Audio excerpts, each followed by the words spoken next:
Oui, ça pue le franc-mac. Vous savez, dans la police, il y a beaucoup de francs-maçons. J'en sais quelque chose parce que j'y ai œuvré au sein de la police pendant 5 ans. Alors, vous avez la moitié, c'est des francs-mac, et ils ont des gueules de franc-mac, d'ailleurs. Ça se voit tout de suite, tu les sens.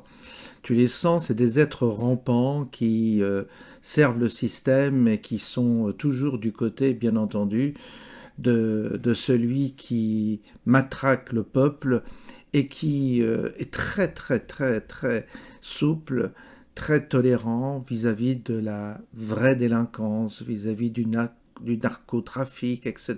Je ne vais pas en rajouter, vis-à-vis de l'immigration, tout ça. Alors là, évidemment, grande clémence, mais quand il s'agit d'un agriculteur, là tu sors ton pétard et tu es prêt à tirer. Voilà, c'est la mentalité franc-mac, c'est la mentalité de cette clique qui nous gouverne depuis minimum 2 siècles. Et aujourd'hui, on a, si vous voulez, à travers ces images, on a l'expression même, l'aboutissement même de quelqu'un qui a dû gravir les échelons un à un, très ambitieux. Il est arrivé au fait de sa carrière, il voulait être ministre de l'Intérieur, il y est, et dans toute sa splendeur, on le voit interrogé sur TF1, vous allez voir, c'est extraordinaire. On met beaucoup de souplesse dans la gestion de ce mouvement. Ça... Pas TF1, France 2, pardonnez-moi, je n'avais pas fait attention. On met beaucoup de souplesse dans la gestion de ce mouvement. Sauf que quand il y a évidemment des blocages d'axes structurants importants, il y a des interventions des forces de l'ordre, le plus souvent d'ailleurs par la discussion et le dialogue, et les agriculteurs lèvent les barrages. Les choses se passent très bien. Et puis parfois, il y a des dégradations qui sont commises de manière récurrente. C'était le cas à Auch. C'était le cas à Auch. Les nuits qui ont précédé les incidents dont vous parlez, il y avait eu des déversements de fumier, de lisier sur des bâtiments publics. Et donc, j'ai demandé au préfet d'y mettre un terme et de faire en sorte que les forces de l'ordre demandent à ce que le mouvement s'interrompe.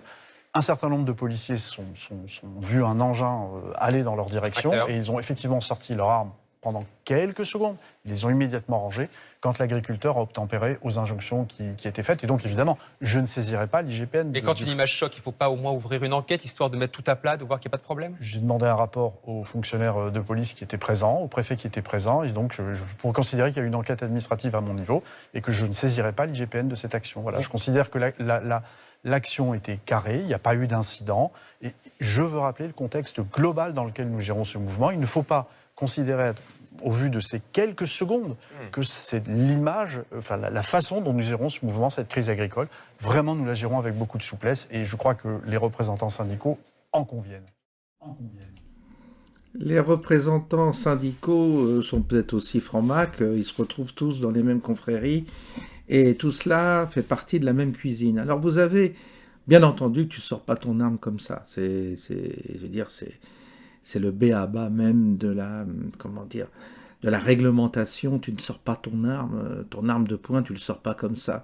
Surtout dans des circonstances pareilles, dans le contexte d'une manifestation agricole, bien entendu que tu sors pas ton arme. D'ailleurs, vous allez voir ce soir, si les policiers vont sortir leurs armes, avec toutes les banlieues qui vont s'amuser à brûler des voitures, vous allez voir s'ils vont sortir leurs armes, les policiers.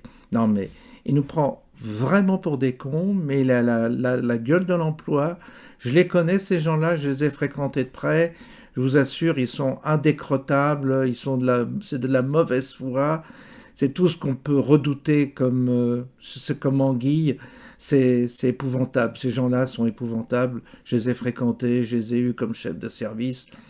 Je veux dire, il n'y a rien à en tirer, il faut tirer la chasse d'eau un de ces jours et puis éliminer tout ça par les égouts de la République parce que franchement, ils sont, je veux dire, ce type de personnage, c'est l'archétype même, si vous voulez, de ce qui pourrit notre pays, quoi. Voilà, il n'y a rien à en attendre, rien.